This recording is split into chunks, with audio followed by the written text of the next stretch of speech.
Well, welcome, folks. Glad to bring you this special interview today. We're speaking with the author of the book, Tents Before Temples, Rough Drafts on Building a Culture That Lasts. That is M.L. Thomas Sartori. Thank you for having me here today. Quite enjoy having the opportunity to discuss all of my works. Now, if you could dispel a rumor for me now, what is the definition of a book? Because I've heard that this does not exactly classify as a book, being as it's rough drafts. As far as the definition of a book, it is simply the format in which the pages are oriented. We have all seen printed books before, and it is a term denoting the sort of more formal codex style of binding that keeps the pages together in a rectangular, squarish shape. More so than anything regarding the content, anything can be published in the form of a book. Is it important that a book has an editor? How important is that to meeting the criteria, the definition of being a book? Well, as to the matter of requiring an editor or anything like that to be considered a published book or in some official capacity, that's not necessary. Now, the book is explicitly listed as a collection of rough drafts, and the purpose was for the reader to have an insight into the author's mind, so that they may see not only the most polished means of presenting any given propositions, but to follow the train of thought as the theory develops on a given subject, of which my book covers quite a few. Well, today we're actually not here to talk about the book, although it does have several fine chapters on the art of professional wrestling, which has been performed in our studio by our own San Antonio Sartori. If you would like to hear the dramatic reading of the author's account from last year's WrestleMania. But today, we're here to talk about this year's main event from WWE, our main competitor, if you will. Not that necessarily we're on their radar, but we certainly have our eye on what they're doing. So I had some questions here for you about the piece you've just released. Now, let me see here. Okay, so your article is titled "The Prophetic Message of WrestleMania 41." Now, that's a very interesting title. What does it mean that a WrestleMania event has a prophetic message? Could you explain that for us? Yes, the prophetic message. Now, there is a very important prophetic element in wrestling as a whole, because one aspect of the prophetic message is that it always leaves a kernel of doubt. When the prophet speaks, he speaks on behalf of God. And it is not that God speaks directly to the whole people, as he did on Mount Sinai, but rather he speaks through the mouth of the prophet. And this puts the onus on the listener to decide whether they are going to trust that what the prophet says is the word of the Lord, or disregard it at their own peril, mind you.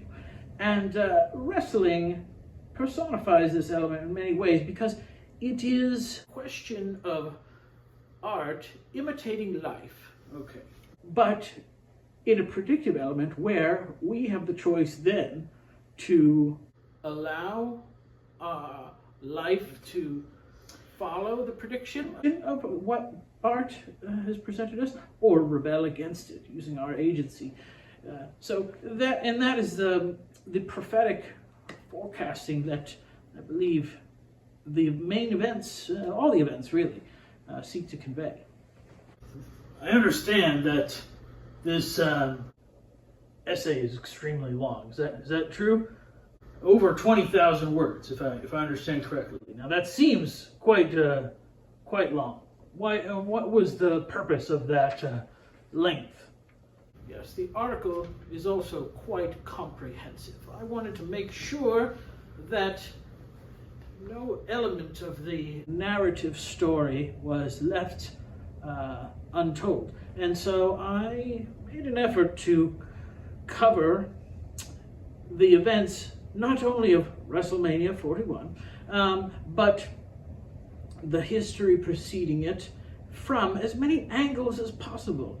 It's been examined through the perception of the performance itself, the presentation of the event of WrestleMania, and then the ongoing storylines that led to the matches within. And now there's also several narrative elements that happened either in or in between some of these matches that I believe are very key to understanding the future of wrestling, because it is those small narrative elements within the largest events that the most viewers, the most casual viewers watch, that shape the narrative on the long scale.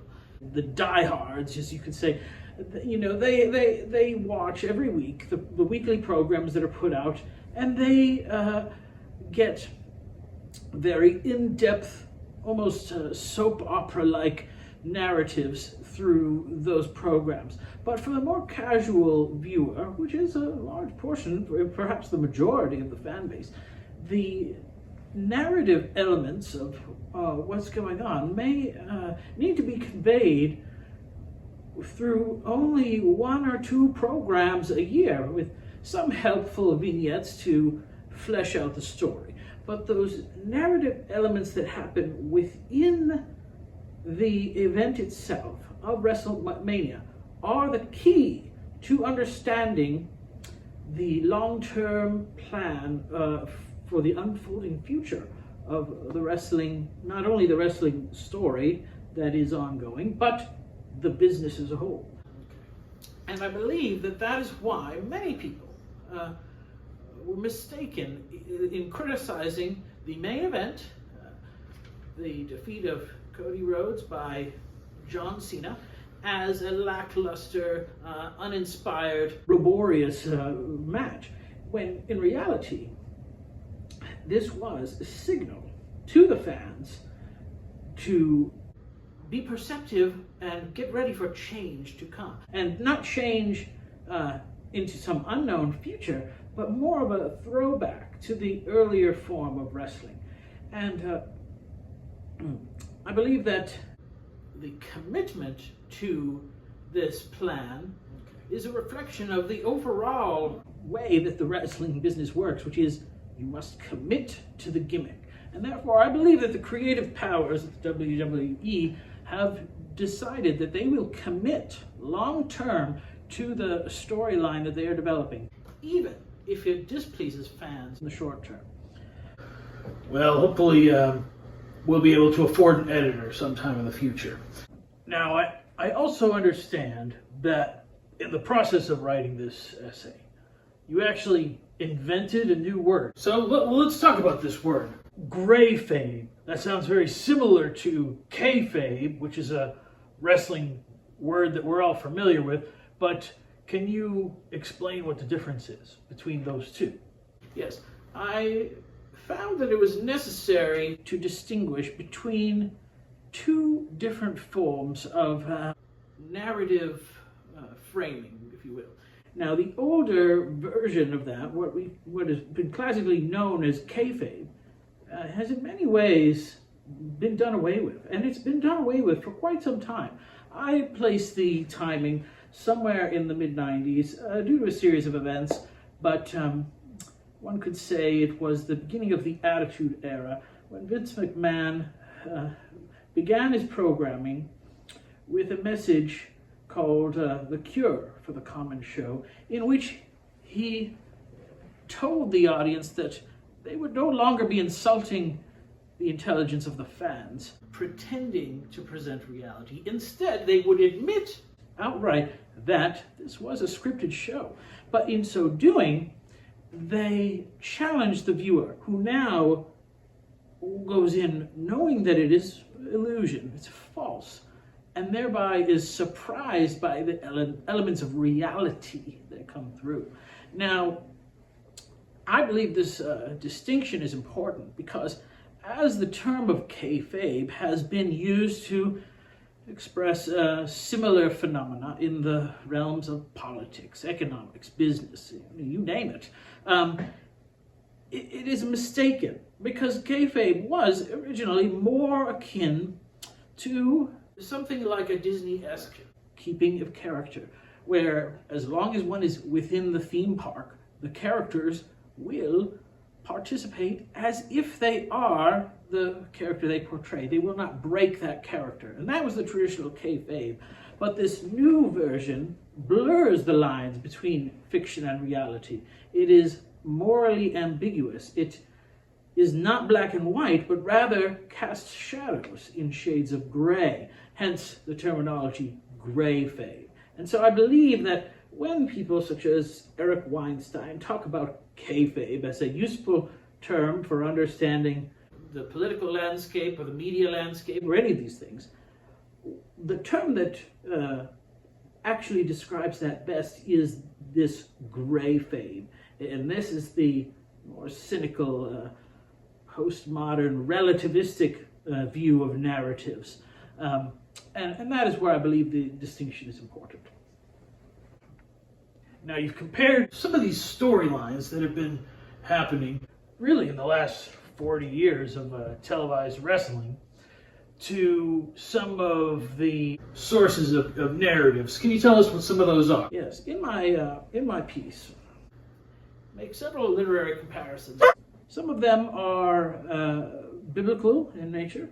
I posit that in many ways John Cena is the elder brother to the prodigal son. And he is upset now that Cody Rhodes has gone, left the family business, founded a rivalrous organization, and yet he has become been welcomed in as a great hero. Whereas John Cena has always been faithful to his father's business and never wavered in his mission. And therefore, he is reluctant to celebrate this prodigal waste of the younger son.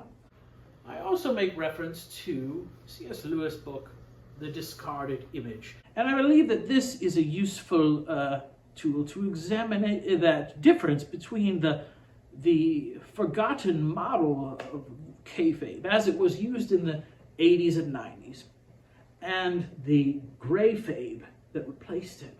But whereas Lewis said the model was discarded because it was not true, it is an element of that that needs to be restored, because without the comparison of fiction, discerning truth from untruth is virtually impossible. And you also make references to philosophy and poetry even. Why did you think that was important for helping someone understand what's going on in the world? The other comparisons I make, well, one is to James Cameron and his film Avatar, which I believe was an attempt to anticipate the next form of art that would receive a sort of inscripturation, that would be elevated to the place where texts were elevated as holy texts in certain instances, such as the Bible and the Quran. And that was what he was attempting to do with cinema. However, cinema seems to have missed the mark. Its popularity has waned, and it does not seem to be that it will reach the same level of cultural formation as the written word did. And I do not believe that the written word will go away exactly. If I did, I wouldn't be seeking to continue on as an author. But it is a useful form both for what it helps the author to do in his writing and the reader. The written word mirrors the pace of thinking in a natural way that will always have a use. I also understand that what you're attempting to do here is predict the future.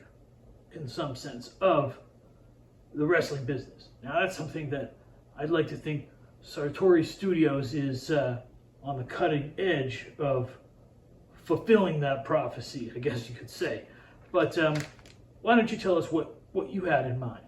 As far as a culture-shaping art form, I do believe that professional wrestling has a greater capacity for transformative storytelling that allows for participation of the viewer, the audience, in a way that cinema never did. And that's why I believe that wrestling does have a very potentially great future ahead of it if it can solve some of the problems. And who are the characters that a literary audience might be familiar with that they could relate to understand what's going on in professional wrestling? The other comparison that I chose was the medieval work of Parzival. And interestingly enough, this is a book written by a knight, about knights. In a sense, the way that many wrestlers leave the in-ring performance and move on to the creative element of shaping the show. And there's something about the experience of one who has faced combat head-on that knows how a story ought to unfold. And I think that von Eschenbach really captured that in his book. And the story of Parzival mirrors some of the journeys of people within the wrestling industry.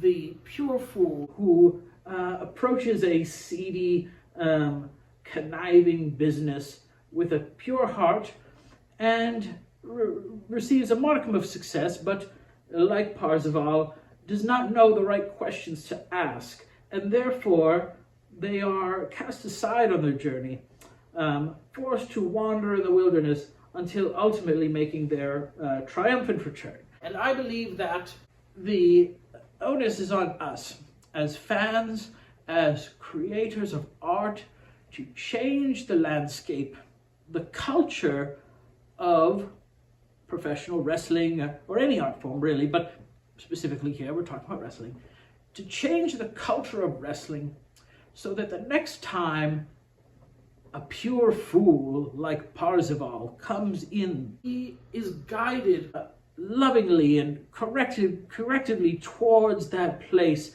as the chosen one, the Grail Knight, to achieve the title and hold it as a symbolic hero for all of us to aspire to. Well, thank you so much for joining us here in the studio. We appreciate having you on board. Your opinions are certainly something that people will be talking about for quite some time in the wrestling biz. Well, it's been my pleasure to speak with you this evening, and I look forward to many more opportunities in the future. Thank you for having me. And hopefully we can put over that new word you invented, grayfade. You heard it here first, folks. It's a good word. All right, that'll do it for us today. Sartori Studios, thanks for watching.